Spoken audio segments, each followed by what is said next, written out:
Prefeitura Municipal de Santo Ângelo, Governo para Todos apresenta Morte e Vida de Cepé.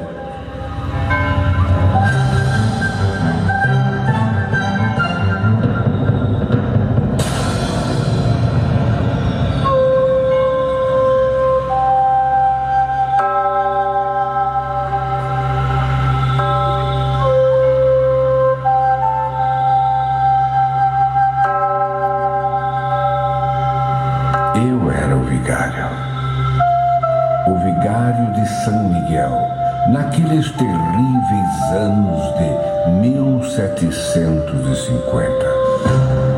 As coroas de Espanha e Portugal guerreavam pela posse da fortaleza da colônia do Sacramento. Depois de tanto sangue derramado, resolveram a questão com o absurdo e impensado Tratado de Madrid. A colônia do Sacramento passaria para a Espanha e, em troca, Portugal receberia todos os nossos 7 povos.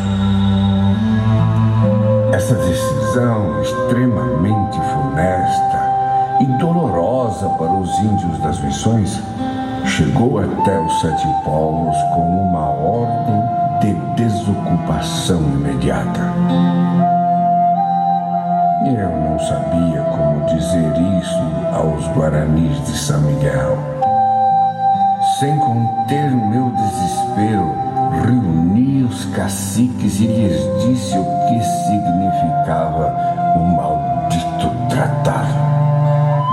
Que tínhamos que abandonar nossas reduções, nossos templos, nossas casas, campos cobertos de gado, lavouras de algodão, trigo e milho, nossos ervais, nossos rios e nossas florestas, partindo com mulheres, crianças, velhos e doentes e o que pudéssemos levar para o outro lado do rio Uruguai, em local incerto e inóspito. Alguns caciques choravam, outros não acreditavam no que eu dizia, mas um deles, Tiaraju, que eu bem conhecia pelo lunar que havia em sua testa, lançou um grito de revolta, raiva e ódio que ecoou por todas as missões.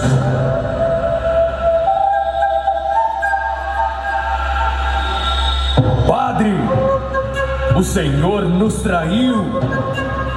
Estas terras, Deus e São Miguel entregaram livres aos nossos avós. Também livres herdamos de nossos pais. E livres, nossos filhos hão de recebê-las. Aquelas palavras foram um punhal no meu coração. E nunca mais pudemos conter a revolta dos guaranis, nascida do grito daquele alferes da redução de São Miguel, chamado José Tiaraju, o Cepé. Em fevereiro de 1753, uma comissão de demarcação do Tratado de Madrid chegava a Santa Tecla. E lá estava Cepé com 60 índios, impedindo que prosseguissem a demarcação, ameaçando atacá-los se dessem um só passo à frente. Voltem, invasores, e digam a vossos chefes que não permitiremos a entrega de nossas terras.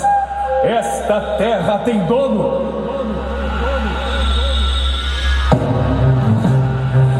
Em março de 1754, diante de ataques comandados por Cepé Tiaraju contra o forte português de Rio Pardo, as forças de Espanha e Portugal decidiram impor o Tratado de Madrid com as armas. O general general José Domenech, comandante do exército de Espanha, atacaria a redução de São Borja pelo sul e o general Gomes Freire de Andrada, comandante das forças de Portugal, atacaria a redução de Santo Ângelo pelo norte. Ambos fracassaram diante das investidas dos guaranis, que incendiavam os campos e recolhiam o gado que alimentaria os exércitos. Com os campos devastados pelos incêndios, pelo rigoroso inverno e invencíveis enchentes, os 4.000 soldados dos dois exércitos tiveram que voltar às suas bases. Em São Miguel, todos nós estávamos apreensivos. Sepete Araju, atento às notícias trazidas pelos bombeadores postados no alto das coxilhas, quase não conversava com ninguém. O Natal e as festas do fim do ano de 1755 já não tiveram a pompa e a alegria de sempre. Havia um clima de revolta e de tristeza no ar. E os sinos da igreja pareciam mais distantes.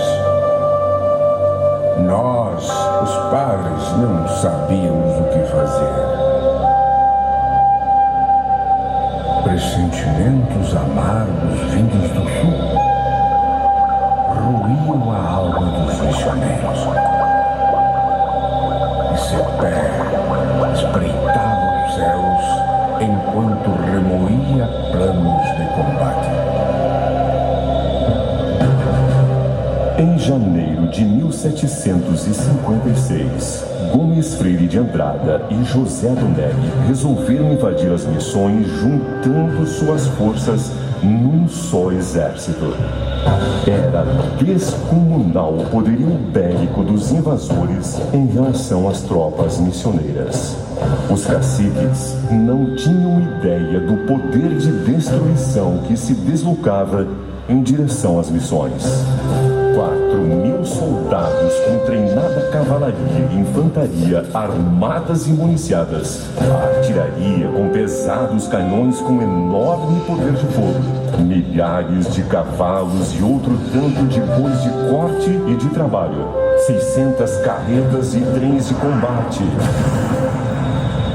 Um assombro.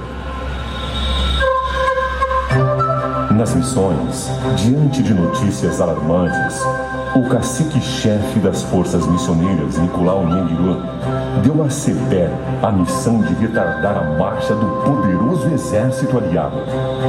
Queria tempo para reunir e armar os milhares de guaranis dispostos à guerra. Sepé, com apenas 100 guaranis destemidos, partiu para cumprir sua missão. Iniciou com ataque surpresa e com emboscadas, armados com arcos e flechas, lanças e cavalos indomáveis, levavam estragos aos flancos dos exércitos. Queimando os campos e afugentando o gado, a marcha dos generais Gomes Freire e José Domenech se tornava pesada e difícil.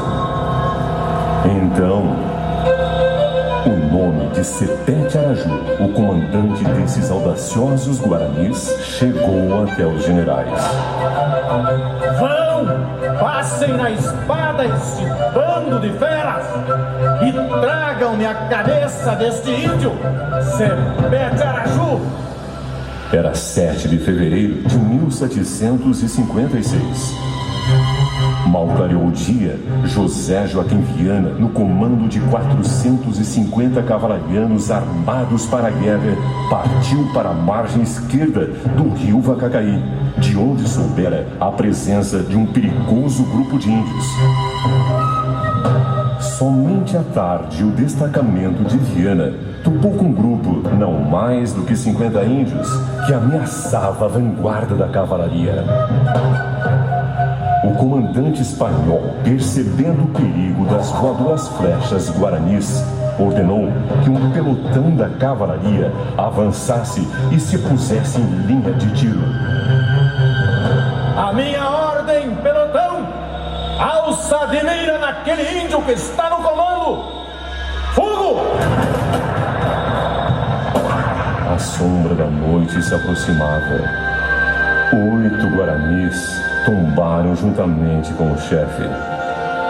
Então Viana pôde se aproximar daquele que parecia ser o comandante. Era Cepé, que ainda quis 3 vezes levantar-se. Mas já não havia mais forças naquele corpo guerreiro. Invasores, malditos, fora daqui, fora daqui, esta terra tem dono. O comandante Viana, do alto do seu cavalo, temendo ainda aquele índio valente que agonizava, quis dar um fim ao seu temor. Com um tiro ao var, a pouca distância, fechava a página do mais audacioso e valente dos guaranis missioneiros. Cepé estava morto. A notícia da morte de Cepé prostrou a todos em São Miguel. As orações se misturavam com as lágrimas e o medo. Dias depois, começaram a chegar os índios feridos com a pior notícia que nos reservara a guerra. Mais de 1.500 guaranis haviam sido mortos em Caiguaté. Foram dias terríveis para todos. Famílias inteiras fugiram desesperadas para as matas, ateando fogo em suas casas e lavouras. E todas as missões dos 7 povos caíram nas mãos dos exércitos. A decadência se instalava nos 7 povos quase vazios. Logo depois, o Tratado de Madrid foi anulado e tanta dor e todo o sacrifício de milhares de guaranis e de Cepé foi em vão. Mas Cepé Tiraju não morreu nos corações missioneiros. Sua morte sobrepujou sua coragem, audácia e destemor na luta em defesa de sua terra. Seu nome varreu os pagos do sul, fixou-se na memória dos homens, atravessou os séculos, venceu o tempo, o espaço e a história e rumou para o eterno mito. E o lunar que trazia na testa e seu grito de revolta passaram a iluminar todos os caminhos da liberdade e do amor à querência. E o milagre aconteceu com o lunar do índio Cepé.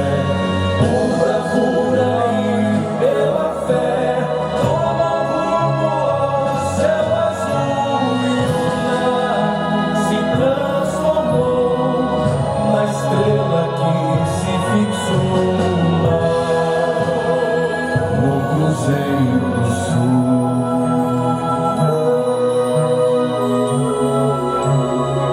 No Cruzeiro do Sul.